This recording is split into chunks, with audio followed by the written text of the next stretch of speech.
어제 새벽 112에 한 통의 신고가 접수됐습니다. 술 먹은 사람이 길에 쓰러져 있다는 내용이었는데요. 주치자의 신고를 받은 경찰은 현장에 가서야 길에 쓰러져 있던 남성이 교통사고 피해자라는 사실을 알게 됐습니다. 경찰은 곧바로 조사에 돌입했습니다. CCTV 영상을 확인한 결과 충격적인 사실을 알게 됐고 한 남성이 체포됐는데요. CCTV 속에 드러난 사건의 실체는 과연 무엇이었을까요? 자, 이번 사건은 112 신고가 접수되면서 시작이 됐어요. 네, 어제 새벽에 이 서울 동대문구의 한 골목길에서 112 신고가 접수가 됐는데요. 이 30대 남성이 신고자였습니다. 술 취한 남성이 길에 쓰러져 있다 이런 내용인데 이 신고 내용 자체가 어떤 일반적인 주치자 신고와 크게 다르지 않았기 때문에 이 경찰은 보호 조치 정도를 하기 위해서 현장에 출동을 했습니다.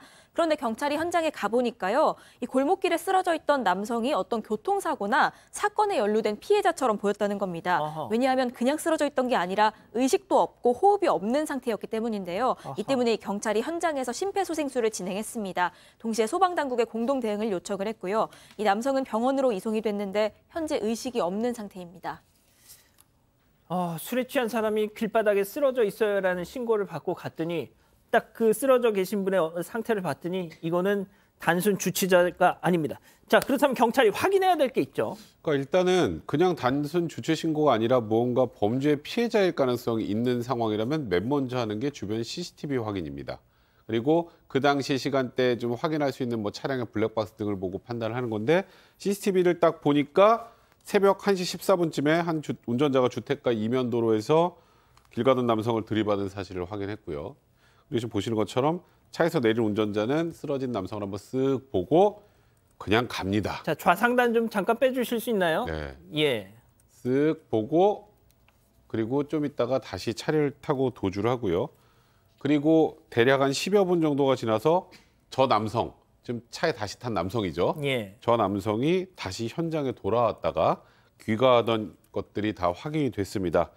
경찰에서는 저 뺑소니라는 걸 확인하고 차량 동선 추적하고 그럼 저기 보면 저희가 좀 잘 안 보이지만 차 번호 다 나옵니다. 예. 차량 번호 확인하면 누구 차인지 다 나오죠. 예. 그래서 딱 사고 발생 2시간 만에 30대 운전자를 자택에서 체포를 했는데 이제 체포를 하고 나서 보니까 술을 마신 것 같은 의심이 있고 그래서 혈중 알코올 농도를 확인해 보니까 면허 정지 수준으로 음주운전 뺑소니범이었던 겁니다.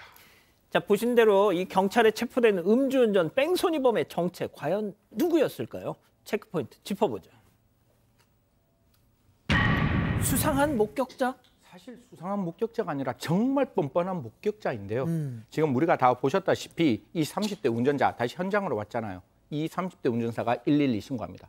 어떡해요? 여기 지금 사고가 났어요. 빨리 좀 와주세요. 라고 해서 목격자 신용을 내는 거예요. 그래서 경찰하고 딱 만납니다. 경찰하고 만나고 담배까지 피우면서 이런 어떤 사고가 일어난 걸 내 눈으로 목도했다라고 이야기를 하는데 정말 나중에 경찰의 취재 결과 보니까 자기가 범행이 드러나는 것이 두려워서 본인이 음주운전한 사람을 치였다는 것을 숨기고 112를 전화했다라고 이야기를 합니다. 자, 본인이 그 술 취해서 지금 길에 들어놓은 사람이 있어요라고 자기가 음주운전으로 이렇게 가해를 한 상해를 입힌 사람, 쓰러진 사람을 갖다가 자기 목격자 흉내를 내면서 전화를 했다. 자, 112에 신고를 했는데요. 만약에 이거를 결과론적이긴 합니다만 119에 신고를 했더라면 그래도 조금 달라질 수 있지 않았을까라는 생각을 하게 됩니다. 그럼요. 일단은 119에 신고를 해서 그 다친 분이 누군가의 도움을 받았었다면 골든타임을 놓치지 않았을 수도 있고 정말 귀중한 생명을 지키는 일이잖아요. 너무 이기적이고 본인 피할 생각만 했다는 생각이 들어요. 지금 피해자는 한 초등학교 아이의 아빠입니다. 30대 가장이에요. 신체 장애를 가지고 있었고 동대문 원단시장에서 정말 열심히 일하고 있는 가장이었는데 이날 머리를 크게 다쳐서 지금 뇌출로 의식을 잃고 있고요. 의식 불명 상태고 또 매우 위중한 상태라고 합니다. 경찰 취재 결과 지금 가해자는 특가법상 도주치상 혐의 등으로 오늘 구속영장이 신청됐다고 합니다. 자, 안타깝지만 또 다른 음주운전 사고 전해드리겠습니다. 일단 이 기자가 설명 좀 해주시죠. 네, 또 다른 사고인데요. 20대가 낸 음주운전 사고입니다. 지난해 5월에 대전의 한 식당 앞에서 이 음주운전을 하다가 적발이 됐는데 이 당시에 면허 취소 상태였습니다. 하지만 그런데도 불구하고 한 달쯤 뒤에 또다시 음주운전으로 약 7km를 주행했습니다. 이 두 번째로 음주운전할 때 타고 있던 차량은요. 자동차 의무보험에도 가입이 안 돼 있던 상태였습니다. 두 음주운전 모두 면허 취소 수준을 훌쩍 넘긴 만취 상태였습니다. 이 검찰에 따르면 지난해 3월에도 음주 상태로 미보험 차량을 몰다가 단속에 걸린 그런 기록도 있었습니다. 자, 2022년 5월에 한 번 적발, 한 달 뒤에 또 적발, 한 달 사이에 두 번의 음주운전 적발, 그것도 면허 취소. 자, 법에 엄정한 심판이 내려졌겠죠? 그러면 얼마나 좋겠습니까? 제가 시청자 여러분한테 매번 하는 소리가 저는 엄혹한 형벌을 원합니다. 엄혹한다는 것은 그 피고인이 악 소리 나는 정도가 엄혹한 거예요. 그럼 엄혹은 바라지 않으면 필벌이라도 해야 되지 않겠습니까? 그 행동에 맞는 비난 가능성이 있는 것만큼의 형을 해야 되는데 1심에서는 징역 1년 6개월이 딱 선고가 됐어요. 선고가 됐는데 이 사람이 내 형이 너무 높아요. 저 항소할게요. 라고 해서 항소에 가니까 항소심에서는 이 사람에 대해서 집행유예를 선고했다고 합니다. 집행유예 아무런 문제 없이 세상에 나오는 거죠. 아, 집행유예. 아, 자, 다시 한번 정리를 해드릴게요. 징역 1년 6개월 실형이었는데 2심에서 항소심에서 집행유예 3년이 나왔습니다. 자, 방금 우리 승현이 말씀하셨지만 집행유예란 건 그냥 일상생활에 아무 지장이 없잖아요. 그렇죠. 그러니까 이걸 오늘 굉장히 많은 이제 비판하는 류의 기사들도 좀 많이 봤는데 저는 뭐 두 가지 생각이 좀 같이 듭니다. 지금 말씀하셨던 것처럼 음주운전의 사회적 위험성을 생각한다면 엄벌을 하는 게 맞긴 하지만 또 재판부에서 바라볼 때 이 사람이 어떻게 자라왔는지 이 사람에게 한 번의 기회를 더 주는 게 맞는지 이런 고민이 더 있었던 것 같아요. 그러니까 일단 항소심 재판부의 입장에서는 뭐 이 피고인이 보육원에서 자라다가 보육원을 도망친 이후에 보호시설을 전전하며 성장했고 그리고 뭔가 좀 올바른 길로 인도하거나 보살펴줄 그런 가족 자체가 전혀 없었고. 백 변호사님 잠시만요. 네. 우리 가족 여러분 지금 CG로 나가고 있는 이 항소심 네네. 재판부의 판결을 잘 한번 정독을 해주세요. 그래서 그렇지만 이번 사건 뭐 굉장히 위중하지만 다행히도 인명피해가 발생하지 않았기 때문에 이 사람에게 기회를 줄 마지막 선처할 수 있는 마지막 기회이고 그리고 재판부가 바라볼 때 이 남성이 다시는 음주운전을 하지 않겠다라는 교화 의지도 어느 정도는 있어 보인다.